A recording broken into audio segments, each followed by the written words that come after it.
السلام عليكم ورحمة الله وبركاته، أهلا بيكم طلابنا وحبايبنا كتاكيت الصف الأول الإعدادي. النهاردة مراجعة شهر مارس عشان تكون جاهز للامتحان. إحنا بنحبك وفي ظهرك لحظة بلحظة، بس ما تنساش تدعمنا لايك شير سبسكرايب، فيد غيرك ربنا ينفع بينا وبيكم. يلا بينا دلوقتي بقى أولادنا وكتاكيتنا وحبايبنا كتاكيت الصف الأول الإعدادي، بنتكلم النهارده على مراجعة شهر مارس اللي هنشرح فيها شرح وافي الدرسين الاولانيين اللي هو الوحده الاولى والدرس الاول من الوحده الثانيه. ركز معايا وفوق كده ويلا بينا. احنا اول حاجه بندرس ايه في الوحده الاولى؟ قال لك الوحده الاولى بندرس السكان في قاره ايه؟ في قاره افريقيا.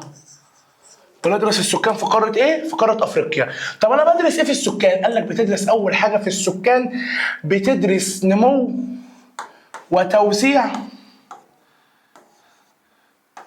السكان، وبتدرس خصائص السكان. تمام؟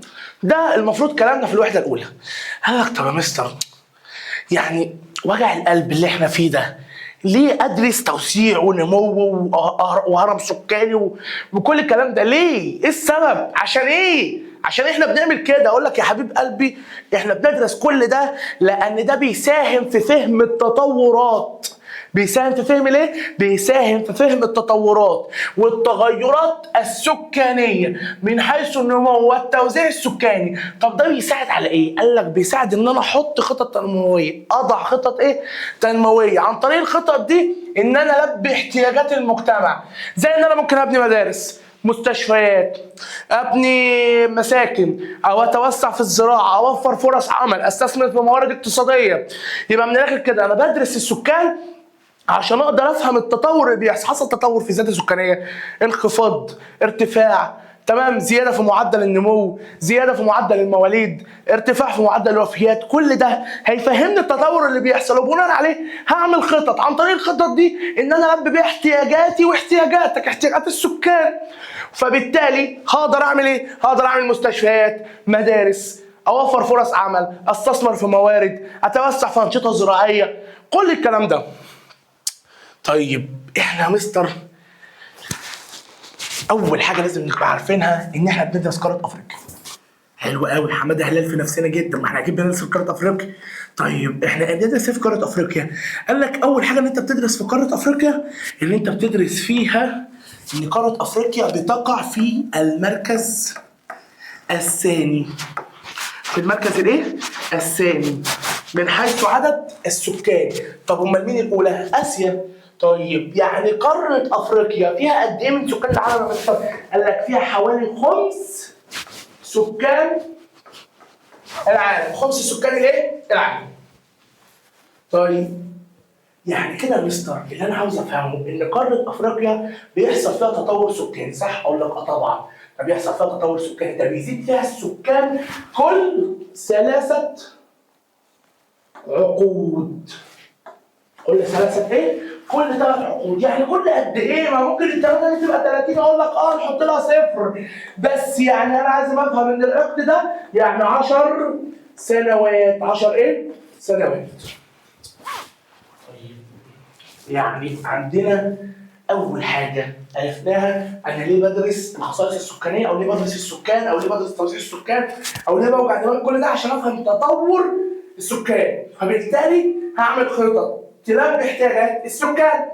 وعرفنا ان قاره افريقيا تقع في المركز الايه؟ الثاني من حيث عدد السكان. الله ينور عليك. يعني قاره افريقيا في المركز الثاني فيها خمس سكان العالم، تمام؟ ويعني بيزيد فيها برضه السكان كل قد ايه؟ كل 3 عقود، يعني كل 30 سنه. طيب انا ببتدي اتكلم على تصنيف هنا ان انا بصنف الدول الافريقيه. بصنف الدول الافريقيه على حسب ايه؟ قال لك على حسب اعداد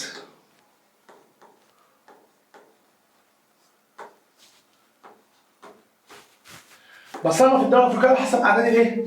على حسب اعداد السكان. طب انا عندي اول دوله هي ايه؟ نيجيريا. اللي هي قدامك ايه؟ بعديها اثيوبيا، بعديها مصر. خلي بالك هنا انا بصنف دول على حسب الايه؟ حسب العدد. ماليش دعوه بمعدل مواليد، ماليش دعوه بمعدل وفيات، ماليش دعوه باي كلام من ده. انا بركز على نقطه ايه؟ العدد، مين اكبر في العدد. يبقى انت عندك اول واحده نيجيريا، بعديها اثيوبيا، واخرهم بلدنا حبيبتنا مصر.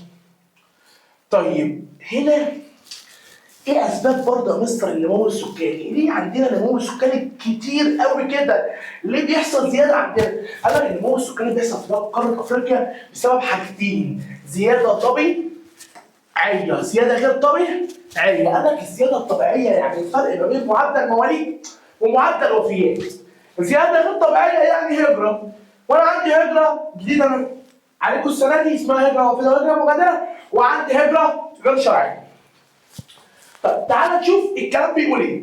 قال لك انت عندك الزياده الطبيعيه. اول حاجه ان احنا لما بصينا على معدل الزياده الطبيعيه في قاره افريقيا لقينا ان هو مرتفع. معدل الزياده الطبيعيه في قاره افريقيا لقينا ان هو ايه؟ مرتفع. تمام؟ مقارنه بالمعدل العالمي. طب ايه السبب؟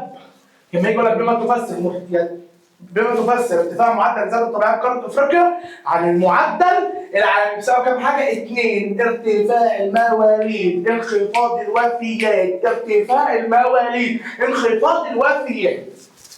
طيب تيجي نشوف معدل المواليد ومعدل الوفيات في قاره افريقيا.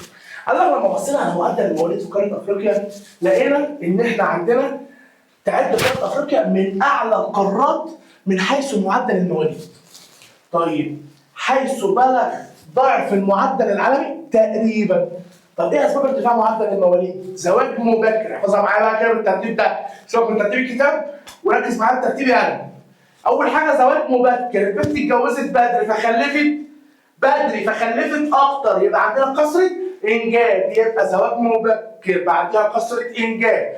ضعف برامج تنظيم الاسره، قول معايا يلا.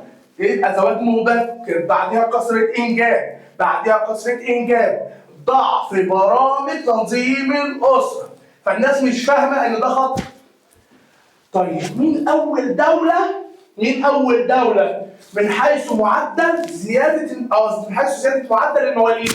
يعني هنا عندهم نسبة المواليد مرتفعة، النيجر.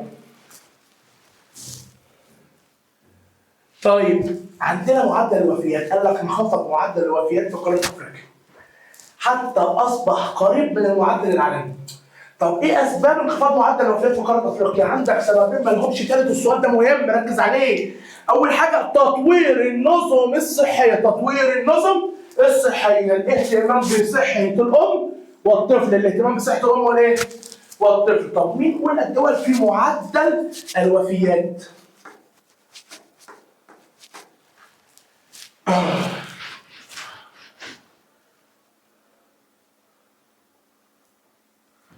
مين اولى الدول من حيث معدل الايه؟ الوفيات.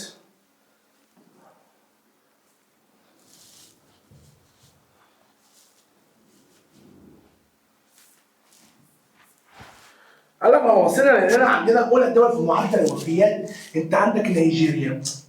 هتقول لي يا مستر ازاي؟ انت عمال تقول لي نيجيريا اساسا اول واحده في العدد. اقول لك يا حبيب قلبي دلوقتي يعني نيجيريا لو حصل فيها من معدل الوفيات يعني عدد السكان 100، عندهم مثلا 100 واحد ماتوا، فكده السكان قلت صح؟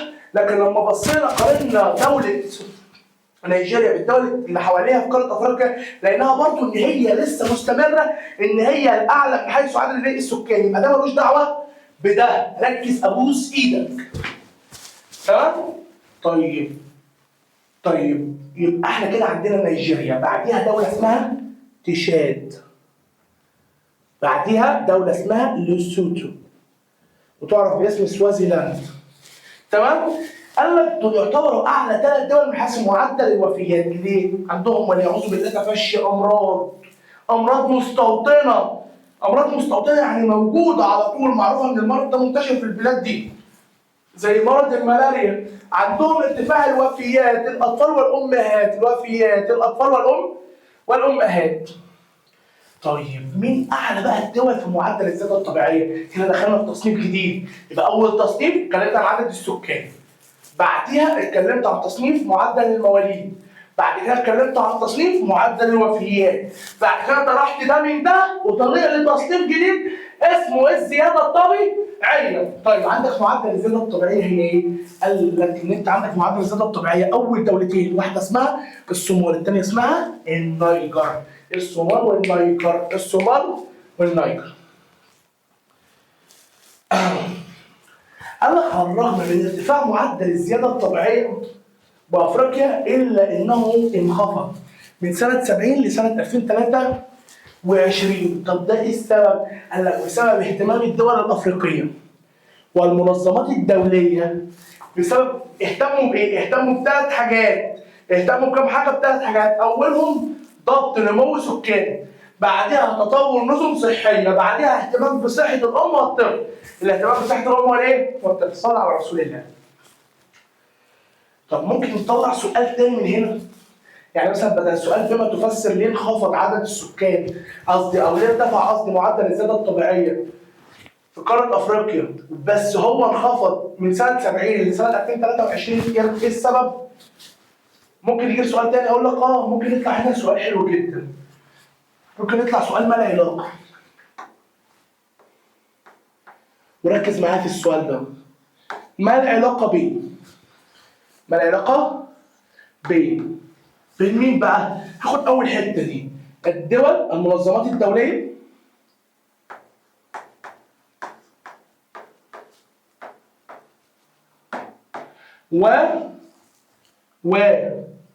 انخفاض، ولا شيل دي بلاش انخفاض، هنوضحها قوي كده. هنشيل كلمة انخفاض وهنقول والزيادة الطبيعية.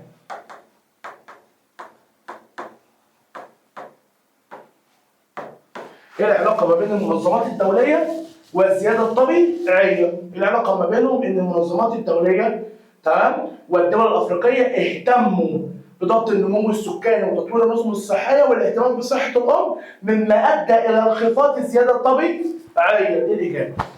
يبقى الاثنين، يبقى ده اهتم بثلاث حاجات اللي هي ضبط النمو السكاني وتطور النظم الصحيه والاهتمام بصحه الام، فده ادى لايه بقى؟ نتيجه بقى، دخلنا على طول على نتيجه. ادى ليه؟ ادى الى انخفاض الزياده الطبيعيه. طيب قال لك بعد كده، قال لك انت عندك الهجره دي زياده طبيعيه ولا غير طبيعيه؟ ينور عليك، غير طبيعيه. طب انا عندي الهجره الخارجيه بتاثر في النمو وتوزيع السكان طبعا.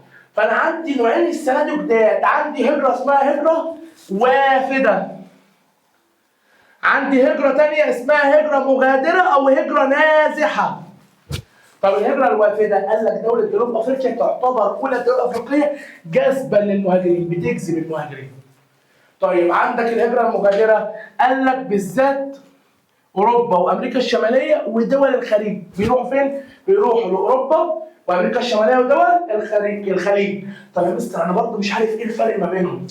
هقول لك يا حبيب قلبي، بص، سواء هجره وافده او هجره مغادره الاثنين حركه انتقال السكان، الاثنين حركه انتقال ايه؟ السكان. بس الاولانيه اللي هي الوافده حركه انتقال السكان الى قاره افريقيا بيجوا لنا احنا. طيب لو مغادره هي حركه انتقال السكان من افريقيا بيروحوا فين؟ قال لك بيروحوا امريكا الشماليه او دول الخليج او اوروبا. ده الفرق. يبقى الاثنين عباره عن حركه ايه؟ حركه انتقال السكان. لو وافده يبقى الى قاره افريقيا، مغادره من قاره افريقيا بيروحوا فين؟ اوروبا، امريكا الشماليه وكمان الخليج العربي. طيب ايه اسباب الهجره؟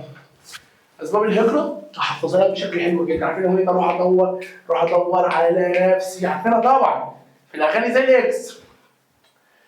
المهاجر بيروح يدور على نفسه. المهاجر بيروح يدور على فرص عمل. المهاجر بيروح يدور على فرص تعليم. المهاجر بيروح يدور على نفسه عشان مفيش استقرار، ففي حروب وفي صراعات فممكن يموت، طب ياخد بعضه ويجري يهرب يهاجر. تمام؟ يبقى انا اسباب الهجره الخارجيه ثلاثه: البحث عن فرص عمل، البحث عن فرص تعليم، في نفس الوقت عدم الاستقرار السياسي وكمان الحروب.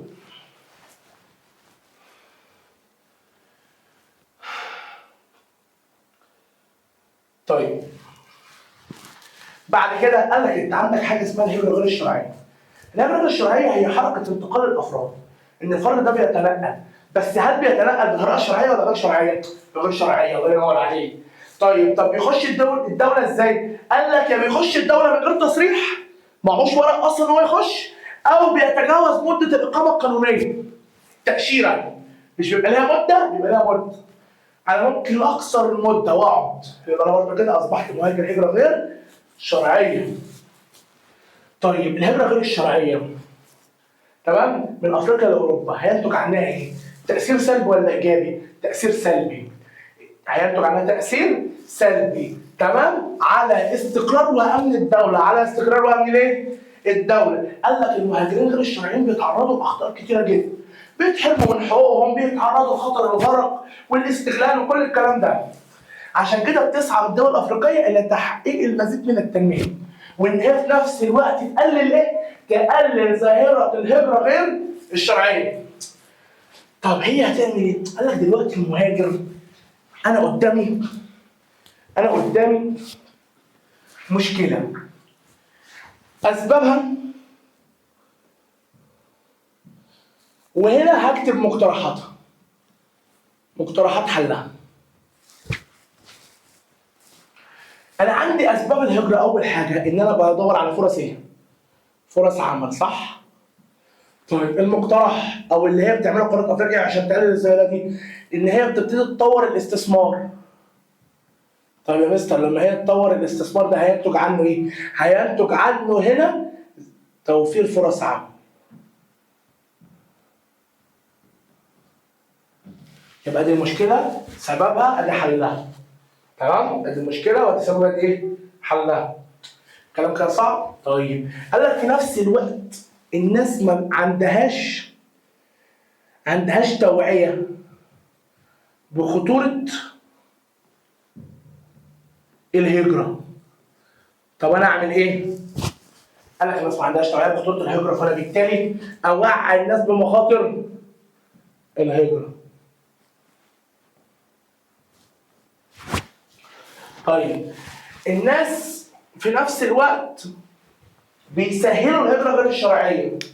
تسهيل الهجره هنا هفرض عقوبات على اي شخص بيسهل الايه؟ بيسهل الهجره غير الشرعيه. طيب قال لك في نفس الوقت بعد كده ان هم بيهربوا او بيهاجروا عشان التعليم، ان هم بيدوروا بحث عن الايه؟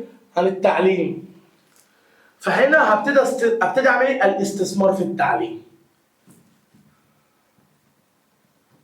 الاستثمار فين؟ في التعليم لتزويد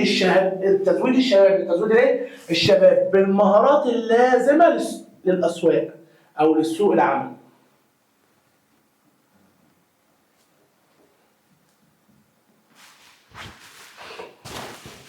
تمام؟ قال لك برضه في نفس الوقت هم بيسافروا وبيسيبوا البلد وبيهاجروا عشان خاطر ان هم بحثا عن الاستقرار او بسبب الصراعات. فانا هحاول احل الازمات السياسيه والانسانيه.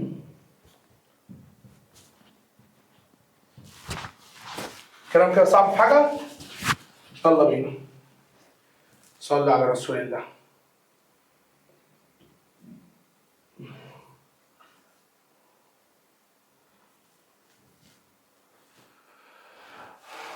دلوقتي المفروض ان احنا بنتكلم عن مناطق الكثافه السكانيه. انا عندي في قاره افريقيا عندي 4 توزيعات. عندي مناطق ذات الكثافه السكانيه مرتفعه، عندي مناطق متوسطه، عندي منخفضه، عندي نادره. طب يا مستر هو ايه المناطق المرتفعه؟ قال لك لو رحت وادي النيل والدلتا والنيل الازرق في افريقيا هتلاقي فيها كثافه سكانيه مرتفعه. طب ده بسبب ايه؟ قال لك بسبب وفره ميه عذبه، وجود تربه خصبه، وفره ميه عذبه، وجود تربه خصبه، وفره ميه عذبه، وجود ميه خصبه. طيب قال لك برضه المناطق المرتفعه فين؟ هروح المناطق الساحليه، السواحل الشماليه، الغربيه والجنوبيه، الشرقيه، فيها تربه خصبه، فيها ميه عذبه، فيها مناخ معتدل، فيها ميه عذبه، فيها تربه خصبه، فيها مناخ معتدل. طيب قال لك برضه في مدن فيها اكتظاظ سكاني، يعني فيها كثافه سكانيه مرتفعه لدرجه الازدحام. تمام؟ قال لك زي مدينه القاهره في مصر، مدينه لاجوس النيجيريه، مدينه لاجوس النيجيريه. طب هينتج عن ايه اكتظاظ السكان في المدن دي؟ الضغط على الخدمات، الضغط على الموارد، الضغط على الخدمات، الضغط على الموارد، الضغط على الخدمات، الضغط على الموارد. قال لك بعد كده ان انت عندك مناطق ذات كثافه سكانيه مالها متوسطه. قال لك بتبقى موجوده في اماكن متفرقه من قاره افريقيا، بالذات مناطق استخراج المعادن، بالذات مناطق استخراج الايه؟ المعادن.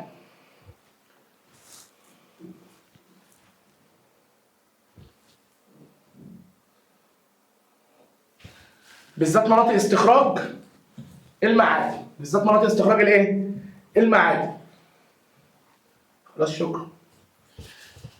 تمام؟ قال لك زي مناطق استخراج الطاقه الاحفوريه برضو، الفحم، البترول، الغاز الطبيعي، وبعض المناطق المرتفعه اللي بتتميز بوجود المناخ المعتدل زي هضبه الحبشه والبحيرات الاستوائيه. هضبه الحبشه والبحيرات الايه؟ الاستوائيه. قال لك برضو عندك مناطق ذات الكثافه السكانيه منخفضه، من امثلتها منطقه الراعي والزراعه، منطقه الراعي والزراعه في السافانا والستبس، في السافانا والستبس. طيب مناطق ذات كثافه سكانيه نادره، مناطق صحراويه، مناطق صحراويه. طيب احنا فاكرين من الترم الاول ان المناطق الصحراويه دي هي مناطق تتميز بالايه؟ بالنقص. تمام؟ تتسم قصدي بالايه؟ بالنقص. بتتسم بالنقص في ايه؟ ميه عذبه، تربه خصبه، تمام؟ عناصر بشريه، نبات طبيعي، ما فيهاش كل دول. فحد يروح يعيش في الصحراء؟ لا، يبقى بسبب ندره الميه العذبه والظروف المناخيه السيئه. برضو المناطق المستنقعات دي تعتبر منطقه نادره، تعتبر منطقه نادره بالسكان، ما فيهاش سكان، بسبب صعوبه الحركه وقله الانشطه ايه؟ وقله الانشطه الاقتصاديه. فانت عندك قاره افريقيا بتعاني اصلا بشكل عام من مشكله سكانيه. طب ايه اسبابها؟ قال لك ان عدد السكان اساسا زادوا بشكل لا يتناسب مع الموارد. عدد السكان عمال يزيد والموارد قد كده. زي مثلا اسره عند مواردها 3000 جنيه 4000 جنيه ومخلفه 5 6 عيال، هنا العدد مناسب للموارد؟ لا، العدد اكبر من الموارد، فدي مشكله. قال لك برضو ان انت عندك ارتفاع في نسبه صغار السن بسبب ارتفاع معدل المواليد. طب فئه صغار السن هي فئه منتجه؟ لا، فئه غير منتجه، وبتحتاج ان انت توفر لها احتياجاتك الاساسيه من غذاء وميه، بالاضافه بقى لخدمات صحيه وخدمات امنيه وتعليميه وكل الكلام ده. وفي نفس الوقت سوء توزيع السكان في بعض الدول. طب الدول الافريقيه ابتدت تعمل جهود ان هي تحل بقى المشكله السكانيه؟ قال لك طبعا، ان هي ابتدت تعمل خطط لخفض معدل المواليد عن طريق انها تنظم الاسره، توعي الناس باهميه تنظيم الاسره، كل الكلام ده، ترفع سن الزواج، تهتم بدعم المراه اجتماعيا عن طريق انها توفر لها فرص تعليم ورعايه، عن طريق برضه ان هي تعمل مشروعات اقتصاديه تسد بيها احتياجات السكان، عن طريق ان هي تعمل مدن جديده. والهدف من انشاء المدن الجديده هو اعاده توزيع السكان. بدل ما كلنا عايشين في مدينه واحده، طب ما في مدن تانية، روح اسكن وعيش، ويحصل هنا توزيع للايه؟ توزيع للسكان. فما يحصلش عندي مشكله سكانيه. طيب بنراجع بقى دلوقتي يا اولاد على الدرس الثاني في منهجنا مراجعه شهر مارس. تمام؟ احنا عندنا درس تاني بيتكلم عن ايه؟ بيتكلم عن حاجه اسمها خصائص سكان قاره افريقيا. طب انا عندي في الخصائص السكان، يعني اولا انا بدرس حاجه اسمها هرم سكاني. طب انا عندي الهرم السكاني ده عباره عن ايه؟ قال لك ده عباره عن رسم بياني يوضح، رسم ايه؟ رسم بياني يوضح توزيع السكان حسب النوع والعمر. يعني كده بيدخلني على تصنيفين جداد، اللي هو التركيب النوعي والتركيب العمري. التركيب النوعي والتركيب الايه؟ العمري. قال لك طيب التركيب النوعي، قال لك يتميز التركيب النوعي لسكان قاره افريقيا بالتوازن النسبي. يتميز بالتوازن الايه؟ بالتوازن النسبي. تمام؟ قال لك بين عدد الاناث وعدد الذكور. ايه الدليل على الكلام ده؟ قال لك لو بصيت لنسبه الاناث هتلاقيها 50 واحد من 10. طب ونسبه الذكور 49 و9 من 10. فالاختلاف اللي ما بينهم مش كبير، الاختلاف ما بينهم بسيط. عشان كده بيتميزوا بالتوازن الايه؟ النسبي. ولكن تختلف نسبه الاناث عن الذكور من دوله لاخرى. ايه السبب؟ قال لك سببين ما لهمش تاني. اولهم الهجره، تانيهم ارتفاع معدلات الوفيات ما بين الذكور. مش مصدق كلامي؟ روح يلا طوابير المعاشات، شوف في كام راجل بيقبض المعاش وفي كام ست بتقبض المعاش. بتموتونا بدري، بتضغطونا بدري، فعشان كده الرجاله بتفلسع يا عيني والستات هي اللي قاعده. طيب قال لك بعد كده، قال لك انت عندك التركيب الايه؟ التركيب العمري. قال لك الهرم السكاني لقاره افريقيا لو بصيت عليه هتلاقي ان قاعده الهرم السكاني بتتميز بانها قاعده عريضه. وانت عارف ان انواع قواعد الهرم السكاني نوعين، قاعده عريضه وقاعده ضيقه. طيب القواعد دي او القواعد الهرم السكانيه ليها علاقه بايه؟ قال لك ليها علاقه بصغار السن. طب لما يزيد صغار السن يبقى القاعده ايه؟ بتكبر، فهنا تتسم بانها قاعده ايه؟ عريضه. طب لو عندنا انخفاض في معدل المواليد هتكون القاعده ايه؟ ضيقه. طيب هنا لو بصينا فئه صغار السن، قال لك نسبه فئه صغار السن بلغت 40% من اجمالي السكان. عشان كده قاره افريقيا بتمر بالمرحله الثانيه من نظريه التحول الديموغرافي. تحول ديموغرافي، تحول ديموغرافي يعني ده علم دراسه السكان. تحول هنا يا اولاد يعني حصل تطور. التطور ده ممكن يكون انخفاض وممكن يكون ارتفاع. ممكن يكون انخفاض في المواليد، ممكن يكون ارتفاع في المواليد، ممكن يكون ارتفاع معدل الوفيات، ممكن يكون انخفاض في معدل الوفيات. المهم ان هو لازم يحصل ايه؟ تحول، تطور. تمام؟ قال لك طيب هي في المرحله الثانيه من نظريه التحول الديموغرافي ده معناها ايه؟ النظريه الثانيه بتقول ان هي هتكون عندها ارتفاع في المواليد، انخفاض في الوفيات. انخفاض فين؟ في الوفيات. قال لك بس من المتوقع،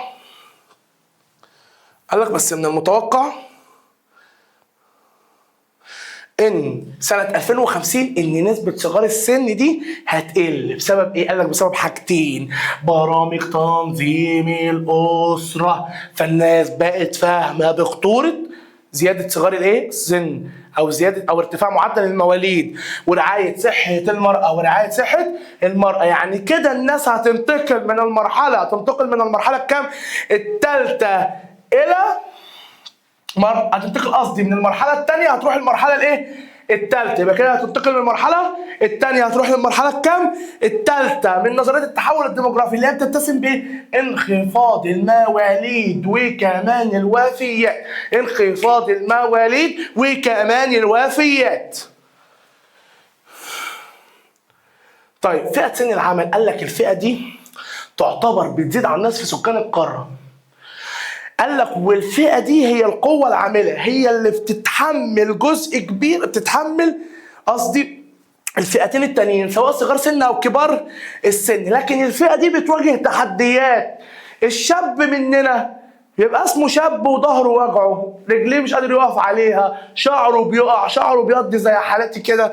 تمام؟ يبقى انت هنا بتواجه اول مشكله واول تحدي هي الصحه. بتواجه مشكله في الصحه، بتواجه مشكله في التعليم. عندنا قله في فرص العمل، مفيش شغل. طيب فئه كبار السن، انا بتكلم عن الناس اللي سنهم بيزيد من 65 سنه فيما فوق. الفئه دي نسبتها قد ايه؟ قال لك 3%. والنسبه دي مش صغيره، مش كبيره، ولكنها بالنسبه للمعدل العالمي مش قليله. ليه؟ لان معدل العالمي لكبار السن 10%، احنا عندنا منهم قد ايه؟ 3% بس. تمام؟ قال لك بس من المتوقع ان نسبه كبار السن هتزيد في افريقيا. بسبب ايه؟ قال لك بسبب تحسن الرعايه الصحيه، بسبب تحسن الرعايه الصحيه. طيب بعد كده قال لك انت بتتكلم عن حاجه اسمها تركيب اقتصادي. تركيب اقتصادي يعني انا بصنف السكان على حسب الايه؟ على حسب الانشطه الاقتصاديه اللي بيمارسوها. بصنف السكان على حسب الانشطه الاقتصاديه اللي بيمارسوها. قال لك لو بصيت هنا هتلاقي ان عندك 50% بيشتغلوا في الزراعه، و13.6 بيشتغلوا في الصناعه. تمام؟ والباقي اللي هم 36.4 بيشتغلوا في الخدمات الاخرى، سواء خدمات تعليميه، خدمات امنيه، كل الكلام ده. لكن احنا بنبص اللي احنا نفسنا ان احنا لقينا قدامنا مشكله كبيره جدا، وهي مشكله عماله الاطفال. مشكله عماله الاطفال هي مشكله كبيره، والدليل على كلامي ده ان هي منتشره في قاره افريقيا، اللي ما بين كل 5 اطفال بتلاقي ان الطفل السادس او الطفل السادس، او ما بين كل 5 اطفال بتلاقي الطفل بيشتغل. يعني ال5 اطفال سادسهم بيكون ايه؟ بيكون شغال ايه بقى؟ قال لك بيشتغل يا اما في الرعي، يا اما في الزراعه، يا اما في الصناعه، او بيتم استغلال الاطفال دي في الاعمال العسكريه.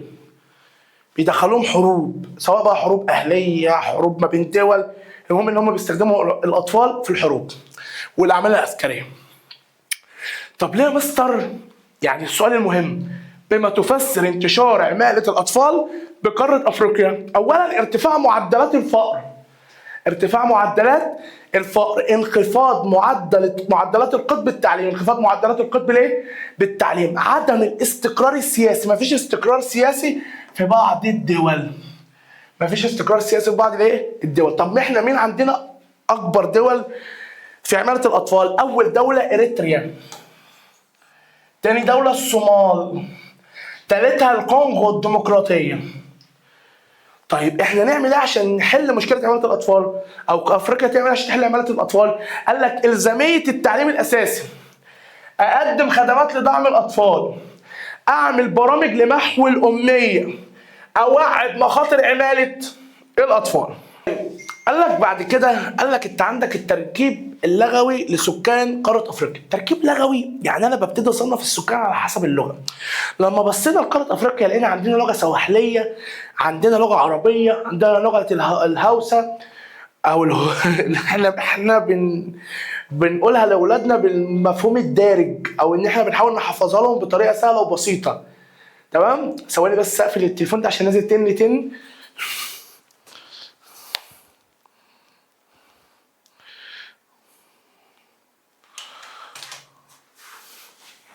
تمام؟ وعندنا لغه الهوسه ولغه المن، وعندنا لغه ايه؟ اللغه الانجليزيه. طيب قال لك احنا لما بصينا لقينا ان اللغه العربيه اصلا منتشره في شمال قاره افريقيا، في الجزء الشمالي من قاره افريقيا، يعني دول الوطن العربي. ولما بصينا للغه السواحليه لقيناها منتشره في الاجزاء الشرقيه، يعني الصومال، يعني الصومال، يعني جيبوتي. تمام؟ الدول دي. قال لك لما بصينا للغه اسمها لغه الهوسه والمندي، قال لك منتشره في غرب افريقيا، في غرب ايه؟ افريقيا. طب اللغه الانجليزيه؟ قال لك اللغه الانجليزيه منتشره عندك في جنوب قاره افريقيا وبعض الدول الافريقيه بسبب الاحتلال البريطاني. طب اللغه الفرنسيه؟ قال لك منتشره عندك في غرب ووسط افريقيا، وبالذات في دولتين، دولة الكاميرون، دولة رواندا الصغننة قوي دي، رواندا الكاميرون، رواندا الكاميرون. طب ليه اللغة الفرنسية واللغة الإنجليزية منتشرة في قارة أفريقيا؟ اللغة الإنجليزية منتشرة بسبب الاحتلال البريطاني، اللغة الفرنسية منتشرة بسبب الاحتلال الفرنسي. الله ينور عليك. طيب الخصائص التعليمية، قال لك الخصائص التعليمية أنا ببتدي أصنف السكان على حوار أو على نسبة غير الملتحقين بالتعليم، الملتحقين وغير الملتحقين. قال لك ساعتها انا ببتدي اقسمها لجزئين. انا عندي دول شمال الصحراء وعندي دول جنوب الصحراء. دول شمال الصحراء اللي هو احنا الدول العربيه، مصر، تونس، الجزائر، المغرب. ودول جنوب الصحراء اللي هي بقى الدول الافريقيه الثانيه. قال لك لما بصينا على دول جنوب افريقيا، او قصدي دول جنوب الصحراء الكبرى، لقينا ان هي نسبه غير الملتحقين فيها اكبر من دول شمال الصحراء الكبرى. يعني نسبة غير الملتحقين في دول جنوب الصحراء الكبرى أكبر من دول شمال الصحراء الإيه؟ من دول شمال الصحراء الكبرى. قال لك لكن ابتدت قارة أفريقيا إن هي تكثف جهودها عشان في نفس الوقت إن هي تحقق الهدف الرابع من أهداف التنمية المستدامة، والهدف ده خاص بالتعليم. إن هم يضمنوا التعليم الجيد المنصف الشامل لإيه؟ لكل الفئات العمرية ويكون لمدى الحياة وللجميع. قال لك وفي نفس الوقت تاني حاجة بنبص لها، بنبص على القدرة الاستيعابية في المدارس.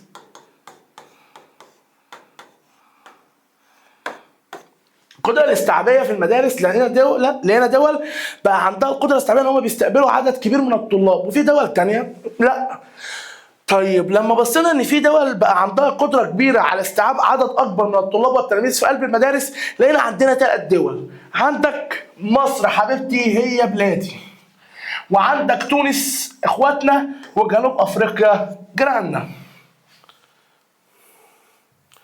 طيب بعد كده قال لك الخصائص الصحيه. في الخصائص الصحيه انا ببتدي ابص على الممرضات والاطباء. لما بصيت على معدل الاطباء والممرضات في قاره افريقيا بشكل عام، لقيته ان هو منخفض. معدل الاطباء والممرضات منخفض، لكن في دول جنوب الصحراء الكبرى منخفض بشكل اكبر بكتير من دول شمال الصحراء الكبرى. طب ده يا مستر هينتج عنه ايه؟ قال لك هينتج عنه انه ده هيعوق يعني هيوقف عمليات الايه؟ عمليات ان انا اقدم رعايه صحيه متقدمه. مش هعرف اقدم رعايه صحيه ايه؟ متقدمه، او حتى مش هقدر اقدم رعايه صحيه اصلا. تمام؟ يبقى هنا معدلات الاطباء لما تنخفض بشكل عام وبشده، قال لك ده هينتج عنه ان ده هيعوق تقديم ايه؟ رعايه صحيه.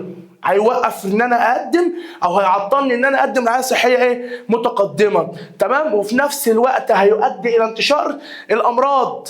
تمام؟ قال لك عندنا امراض زي ايه في افريقيا؟ قال لك بص يا عم وما تعدش. اول حاجه انت عندك مرض اسمه الملاريا، مرض النوم، وده موجود عندكم. مرض النوم يا بت يا اللي بتنام 15 16 ساعه وتقول انا ما نمتش، ياض يا اللي كل ما تلاقي نفسك فاضي تنام. يخرب بيت لا مبالاه اللي عندكم لا مبالاه رهيبه والله العظيم. تمام؟ مرض النوم ده بيجي عن طريق ذبابه اسمها تيستس، شبه صاحبتك اللي بتحب لك الخير دايما. في مرض اسمه مرض نقص المناعه، اللي هو مرض والعياذ بالله فيروس الايدز. تمام؟ وعندك بقى الامراض اللي هي المعروفه في قاره افريقيا زي امراض القلب، الاوعيه، نقص التغذيه، مرض السكر، مرض السرطان. ربنا يشفي الجميع يا رب العالمين. خصائص ثقافيه، انا ببتدي اتكلم على تراث، بتكلم عن فنون، بتكلم عن حرف، بتكلم عن ادب. الفنون اول حاجه ان هم كان عندهم ارتباط وثيق بالموسيقى من زمان جدا، وكانت مرتبطه بالطقوس الدينيه. طب ايه الدليل على الكلام ده؟ قال لك حيث كان الرقص على الطبول، كانوا لازم يرقصوا على الطبول، كانت وسيله من وسائل التقرب للالهه. يعني انت كل ما تحب ان الاله يرضى عنك اكتر اديله، هو بقى يعمل زيهم كده. استغفر الله العظيم، ناس دماغهم في المهلبيه. طب الحرف التراثيه، قال لك الحرف التراثيه ان هم عندهم طابع خاص بيعبر عن الهويه الثقافيه الافريقيه. من خلال ايه؟ قال لك من خلال الاواني الفخاريه او الخزف، الجلود، منسوجات، اواني، حلي، اخشاب. الادب، قال لك انت عندك 2 من يعتبر من اكتر ناس، او من عبقريه، او من العباقره في الادب. روائيين بصراحه، ناس جميله جدا. اول واحد عندك هو وول سوينكا. وول ايه؟ سوينكا. الراجل ده روائي نيجيري. الراجل ده كل اللي هو كان بيعمله كان بيدافع عن الهويه الثقافيه الافريقيه. والراجل ده حصل على جائزه نوبل سنه 1986. قصاده كان مين؟ عمنا نجيب محفوظ. الراجل ده اديب مصري وحصل على جائزه نوبل سنه 1988. والراجل ده كان مشهور ان هو كان بيتكلم عن القضايا المصريه في الوقت ده، وبيناقش القضايا المجتمعيه اللي هي خاصه بالمجتمع المصري.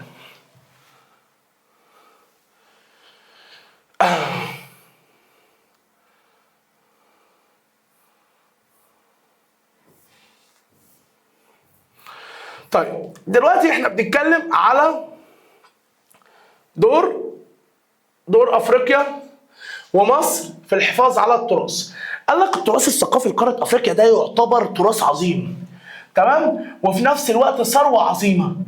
عن طريقها بتفتح الرياده لافريقيا ان هي بتبقى زي كده قائده العالم كله، تمام. عشان كده تهتم قاره افريقيا بالحفاظ على التراث ده. طب عملت ايه؟ قال لك قاره افريقيا جت في اجنده 2063 اللي هي بتحمل اسم افريقيا التي نريدها.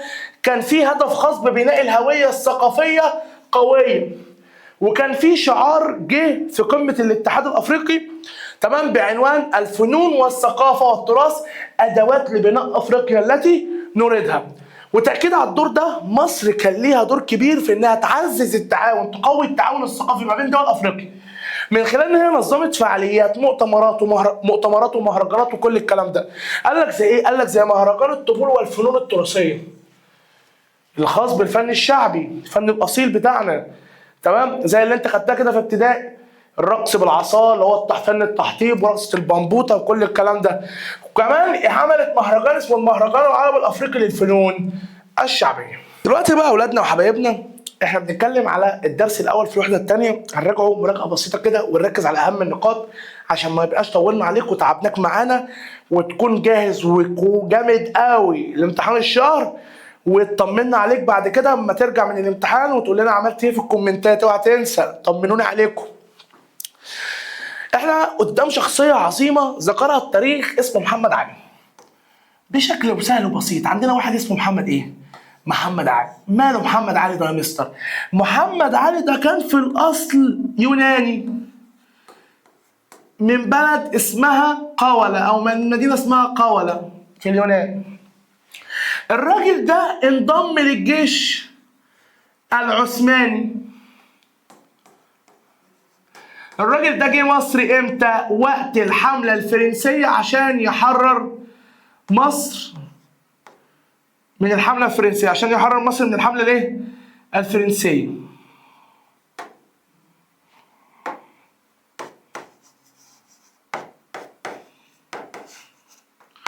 الراجل ده وصل لحكم مصر امتى؟ 1800 وكمان 5. الراجل ده كان راجل فاهم وكمان واعي، أدرك أهمية قارة أفريقيا. الراجل ده برضو بعت حملات وكمان رحلات استكشافية لقارة أفريقيا، بالذات للسودان. بالذات للإيه؟ للسودان. سيطر على منابع النيل. تيجي نقولها بشكل حلو. محمد علي كان يوناني، انضم للجيش العثماني، جه مصر امتى؟ حملة فرنسية. حكم مصر امتى؟ 1800 وكمان 5. كان راجل فاهم وكمان واعي، أدرك أهمية قارة أفريقيا، عشان كده بعت حملات وكمان رحلات. دي بالذات راحت السودان، دي بالذات راحت السودان. سيطر على منابع النيل. محمد علي كان يوناني، انضم للجيش العثماني، جه مصر امتى؟ حملة فرنسية. حكم مصر امتى؟ 1800 وكمان 5. كان راجل واعي وكمان فاهم، أدرك أهمية قارة أفريقيا، بعت لها حملات وكمان رحلات. دي بالذات راحت السودان. سيطر على منابع النيل. حلوة؟ يلا بينا نكمل. طيب ايه اسباب توسعات محمد علي؟ قال لك انا عندي اسباب كتير. عندي اسباب سياسية. استنى نكتبها شكل الواحدة احسن. عندي اسباب سياسية. عندي اسباب اقتصادية، تمام. عندي اسباب عسكريه، عندي اسباب جغرافيه. طيب محمد علي قال لك انا اسبابي السياسيه التوسع في حدود مصر الجنوبيه والقضاء على المماليك الهاربين من مذبحه القلعه. هو خايف منهم ليه؟ هيتجمعوا ولا ايه؟ ولا يتحالفوا مع بريطانيا ويرجعوا ياخدوا مصر؟ الاهداف العسكريه قال لك الراجل ده أأمن حدود مصر الجنوبيه، اسهل الدفاع عن مصر ضد اي اخطار.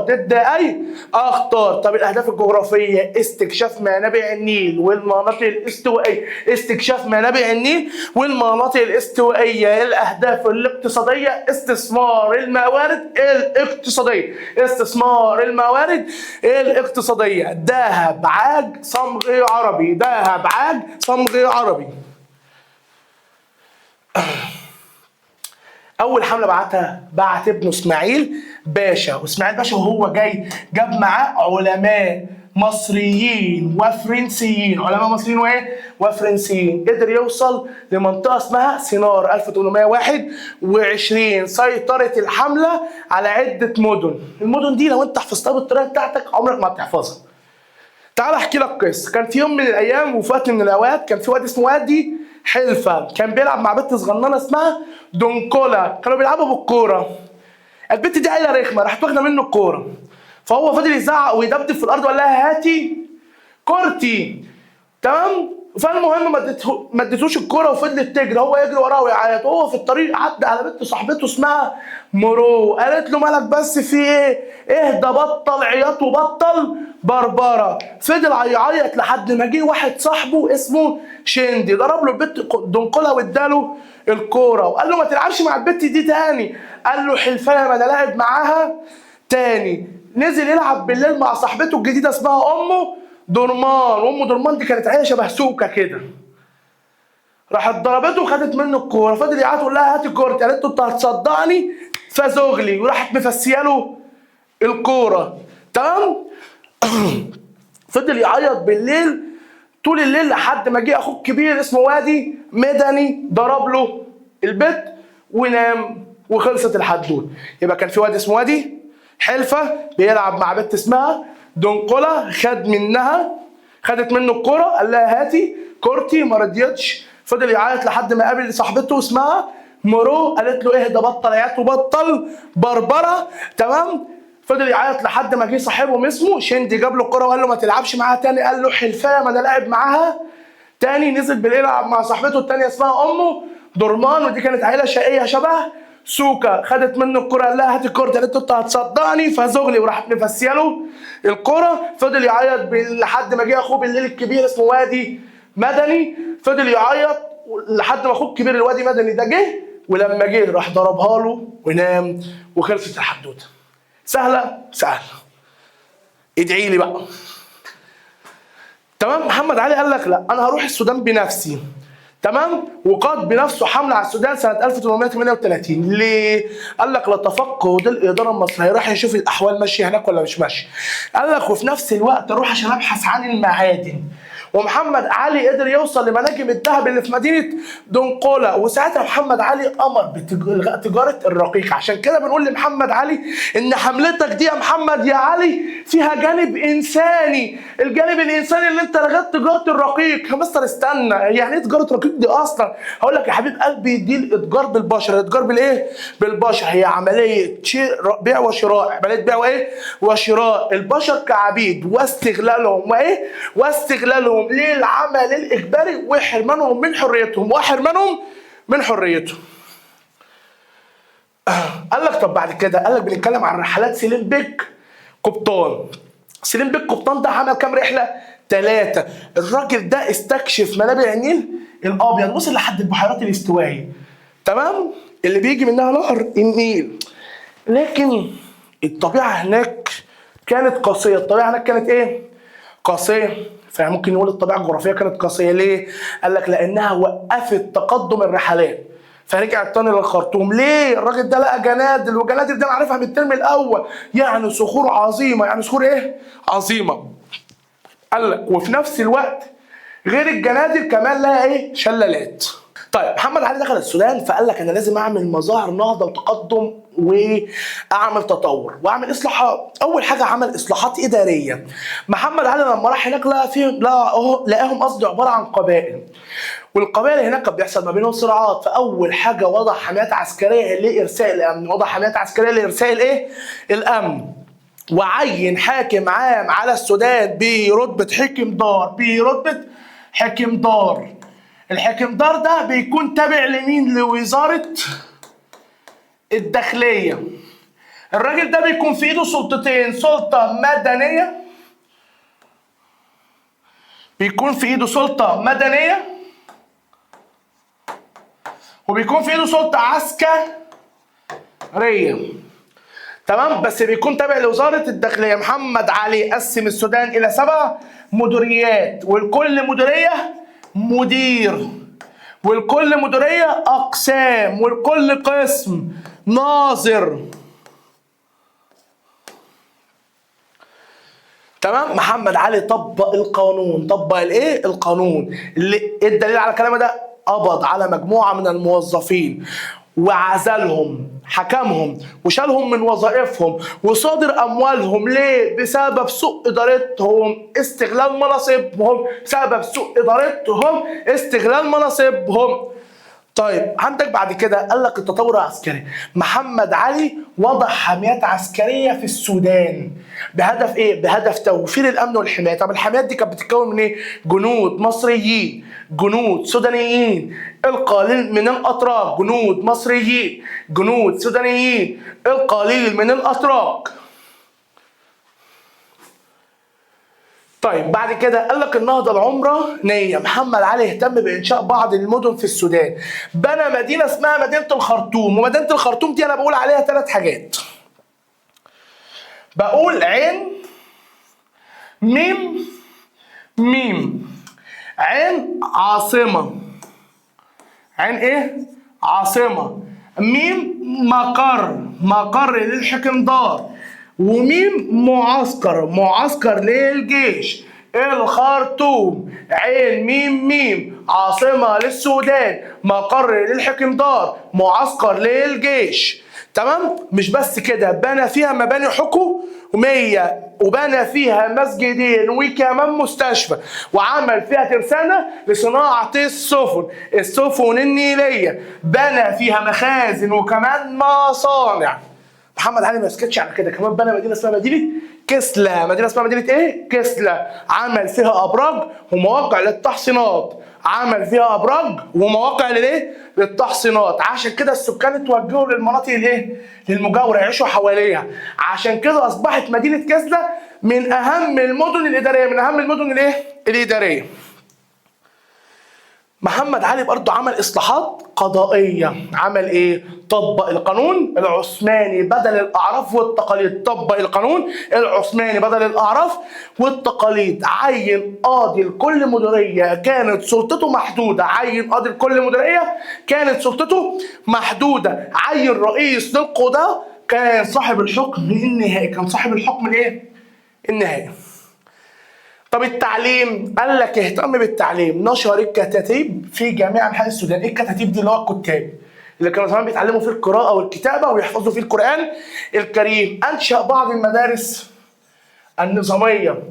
ارسل بعثات من السودانيين لمصر. ليه؟ قال لك عشان يتعلموا، بالذات يتعلموا كم مجالين: مجالات عسكريه، مجالات اداريه. تعالى يا عم القلم. التطور الاقتصادي انا بتكلم عن زراعه، صناعه، تعدين وتجاره. طيب هو عمل ايه في الزراعه؟ بعت مزارعين مصريين عشان يدربوا السودانيين. يدربوهم على ايه؟ على اساليب الزراعه الحديثه. اهتم بمشروعات الري. حفر قنوات للري، زود مساحه الاراضي الزراعيه، ادخل زراعه بعض المحاصيل زي القطن وقصب السكر، بعض اشجار الفاكهه. محمد علي اهتم بتحسين الانتاج الحيواني. ليه؟ قال لك هدفه التصدير، ان هو يصدر يبيع لبره. طب في التعدين والصناعه قال لك كان بيدور على المعادن وبيستثمرها زي الحديد والذهب. انشا عده مصانع موجوده في الخرطوم زي مصنع البارود وترسانه لصناعه السفن الايه؟ وترسانه لصناعه السفن النيليه. في ايه؟